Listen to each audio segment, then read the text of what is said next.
Ada kalanya passion juga muncul ketika seseorang mampu menjawab tantangan. Jadi ketika dia bisa menjawab tantangan, wah, dia tambah senang, ingin ditantang lagi.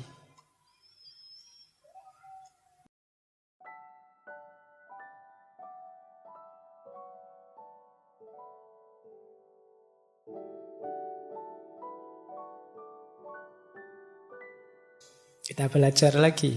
Bagaimana passion itu terbentuk? Nah, kalian kan mungkin nanti heran, kok bisa ya Pak passion saya di situ? Coba dicek. Ada beberapa alasan. Yang pertama, bisa saja passion itu terbentuk dari kesan pertama yang begitu menggoda. Di situ saya contohkan, misalnya anak-anak. Waktu TK ikut lomba gambar. Dia merasa gambarnya jelek. Tiba-tiba juara. Senang sekali dia. Terus dia merasa, wah, saya ternyata bisa gambar. Gambar saya diakui. Dia muncul kesenangannya pada gambar. Itu kesan pertama. Ini nanti boleh juga dibalik, dipakai strategi.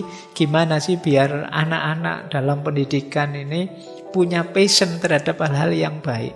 Buat kesan pertama yang menyenangkan menurut mereka tentang hal-hal yang baik tadi. Jadi jangan yang ngeri-ngeri, jangan yang susah-susah. Cari yang membuat mereka terkesan ingin masuk lebih dalam. Ya seperti gambar tadi. Padahal mungkin gurunya tahu sih gambarnya nggak terlalu bagus. Tapi begitu dipuji, wah, kamu pinter sekali ya. Seusia ibu nggak bisa gambar kayak gini. Kalau ibu dulu jauh lebih bagus.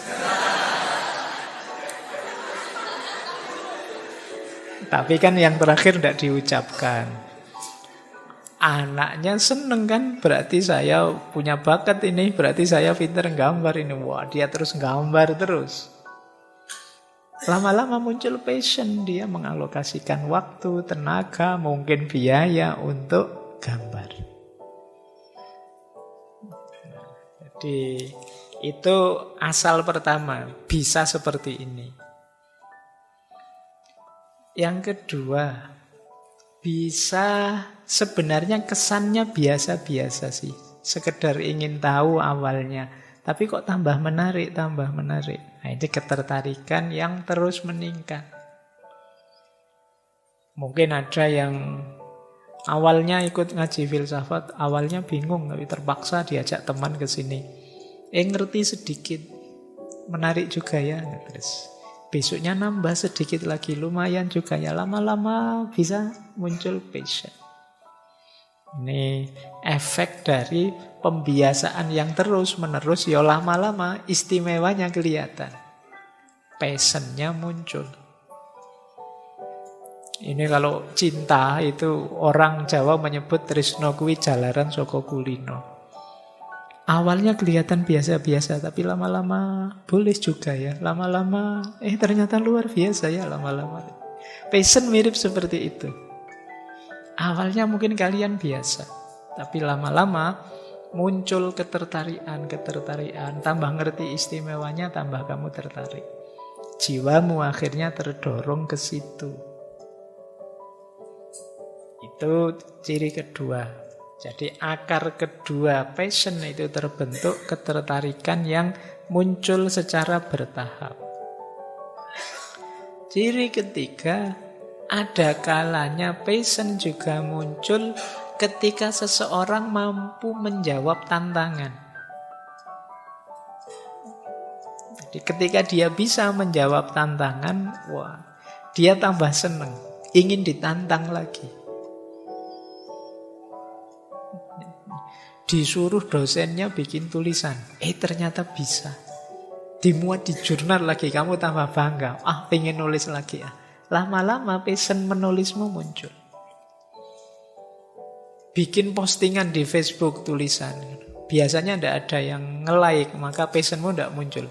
Begitu nulis apa? Banyak yang suka, banyak yang komen. Kamu senang, besok mesti nulis lagi. Di komen lagi, orang pada komentar, kamu tambah seneng, tambah lama, tambah seneng, akhirnya passion menulismu muncul. Jadi ini nanti banyak berhubungan dengan circle, dengan lingkungan, dengan masyarakat, dengan situasi sekelilingmu. Makanya cari circle, cari arena yang mendukung passionmu atau arena yang kamu inginkan muncul passion sesuai idealmu. Jadi kalau kalian ingin, Pak saya itu misalnya ya kalau ngaji kok agak males sekarang ya Pak. Passionnya kok tidak muncul-muncul ya Pak. Coba cari circle orang-orang atau teman-teman yang rajin ngaji. Mungkin lama-lama kamu tertarik. Atau cari tantangan-tantangan yang berhubungan dengan ngaji. Nanti kalau kamu bisa menaklukkan, mungkin kamu muncul passion. Itu jalan ketiga untuk melahirkan passion. Jalan keempat, ini seperti tadi ya, pengaruh lingkungan dan sosial. Saya senang membaca. Oh ya kok ternyata lingkungan saya dekat perpustakaan. Orang tua saya jualan buku. Oh ya sudah. Akhirnya apa? Muncul passion lebih dalam tentang membaca. Pengaruh lingkungan dan dukungan sosial. Yang selanjutnya, bagaimana passion terbentuk? Keterlibatan yang emosional. Jadi kamu melakukan aktivitas yang itu sangat mengesankanmu. Ternyata begini ya ngaji filsafat itu. Menarik juga ya filsafat itu. Terus kamu belajar, akhirnya kamu sekarang punya passion kepada filsafat. Mungkin kamu nonton drama Korea misalnya. Kamu terpesona, kamu ini luar biasa ya. Ceritanya menyentuh sekali, rasanya kok asik sekali. Lama-lama ya. Akhirnya apa-apa yang Korea kamu passion, kamu rela kehilangan uang, kamu rela kehilangan waktu, kamu rela kehilangan tenaga. Hanya untuk menamatkan drama Korea. Itu karena awalnya kamu terkesan terus sekarang ketagihan. Diawali dari keterlibatan emosional. Atau makna pribadi. Makna pribadi itu ya dari maknamu terhadap hidup ternyata cocok dengan lapangannya. Menurut saya lingkungan itu sangat penting untuk kita lestarikan. Kok yang tidaklah kamu kerjanya di bagian lingkungan misalnya. Itu cocok, nyambung. Pasti passion sudah. Sejak awal pemaknaannya memang begitu. Oke, jadi seperti itulah passion itu muncul. Maka teman-teman coba dicek ya. Kalau ada yang tanya, kenapa Pak kok saya passion saya begini? Itu pasti akarnya salah satu yang kita jelaskan tadi. Dari mana sumbernya? Bisa dari kesan pertama, bisa dari pengalaman, bisa dari pengaruh masyarakat, bisa juga dari makna-makna cara pandang mindset kita, makna pribadi kita. Dari situlah passion itu muncul. Baik, kita lanjutkan. Nah, sekarang kita cek ya, passionnya apa. Nanti pulang dari sini silahkan masing-masing jawab hal-hal ini. Coba ya, kalau orang ingin tahu passion saya apa. Yang pertama jalannya adalah refleksi diri. Refleksi itu berarti merenung. Coba kita cek, bila perlu kembali ke masa lalu, masa kita kecil. Apa sih momen-momen yang membahagiakan kita sejak kecil dulu? Itu nanti mungkin dari situ ketemu. Ternyata passion saya ini. Apa seneng waktu diajak ke stadion lapangan bola? Apa seneng waktu diajak nonton film? Apa senangnya itu waktu diajak ke sekolah, belajar, apa senengnya waktu diajak ke masjid, itu coba kita cek. Dari situ mungkin kita bisa ketemu sebenarnya passion saya itu ini. Kalau melihat sejarah saya masa kecil. Jadi ini cara pertama. Bagi yang merasa, Pak, saya tidak tahu Pak passion saya apa, ya cobalah kamu ingat-ingat sejarah hidupmu. Yang paling menggembirakan waktu kamu kecil, waktu ngapain? Waktu disangoni Pak, dikasih duit. Jangan-jangan sejak kecil passionmu ya memang duit. Apa-apa yang penting ono duitnya, ayolah gitu. Nah itu refleksi namanya. Jalan pertama. Jalan kedua, eksplorasi. Kalau ini agak luas caranya. Jadi mencoba hal-hal yang baru. Saya melakukan ini, ternyata tidak nyaman. Saya melakukan itu, ternyata tidak nyaman juga, tidak enak. Nanti lama-lama, ini saya senang yang seperti ini. Kemungkinan passionmu di situ.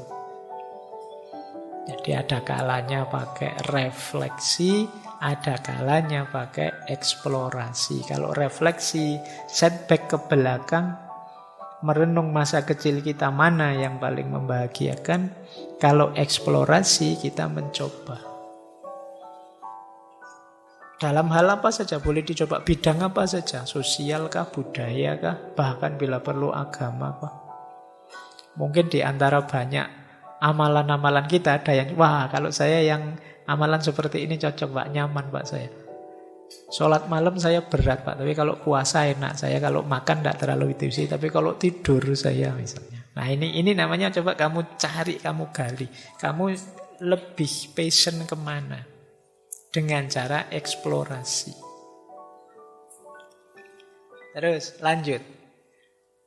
Perhatikan hal-hal yang membuat kita bisa lupa waktu karena senang.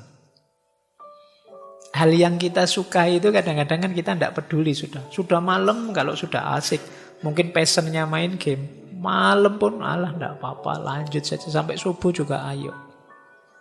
Passionnya musik, ya main musik mungkin genjreng-genjreng sampai subuh juga sanggup, ayo. Jadi ini hal-hal kira-kira apa sih yang membuatmu bisa lupa waktu?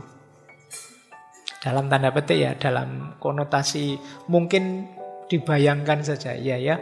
Apa ya yang kira-kira saya bisa sampai lupa waktu harusnya melakukan ini tapi kelewatan. Karena asiknya melakukan ini.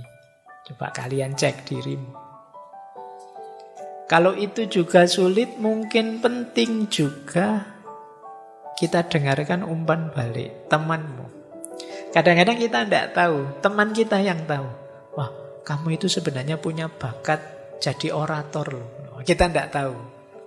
Buktinya apa? Kamu sejak pagi sampai sore gini ngomong terus cerewet terus misalnya. Nah kita tidak sadar, kita tidak tahu. Teman kita yang tahu.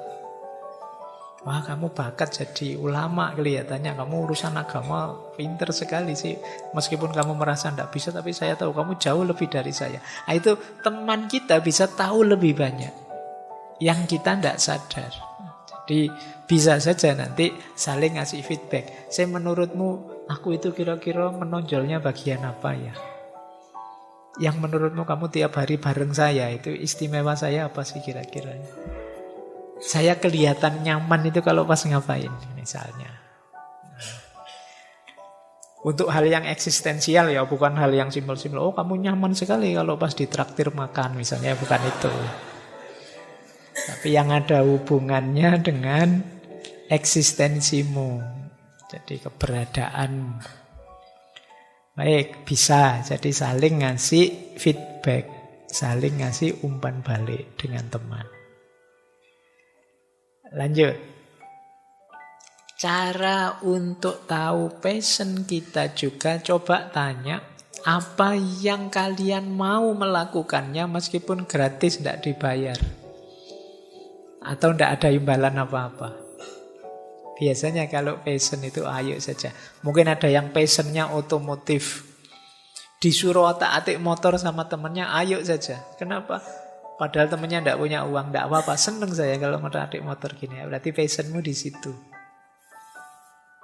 Mungkin ada yang passionnya jahit menjahit, mungkin ada yang passionnya urusan elektronik, laptop, HP itu. Senang sekali main HP-nya temennya yang rusak terus dibenerin. Nggak dibayar, nggak apa-apa. Senang saya main-main gini. Nah, itu kemungkinan passionmu di situ. Atau kebalikannya. Melakukan sesuatu nggak dibayar sih, harus bayar. Mahal pun saya mau. Nah, itu kemungkinan passionmu di situ. Terus, kalau itu juga masih belum ketemu, coba ya, cek diri kita, cek emosi kita. Kita itu semangat sekali, emosi kita tergerak kalau membicarakan atau memikirkan apa. Kemungkinan di situ passion kita.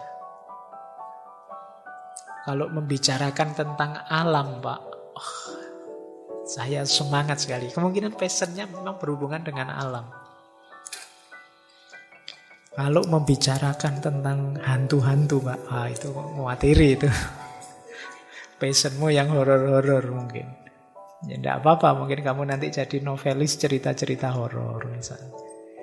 Jadi ya, apa yang membuatmu paling tergerak? Kalau membicarakan masak-memasak, saya selalu senang, Pak. Mungkin ada yang putri-putri, nah, mungkin passionnya di situ.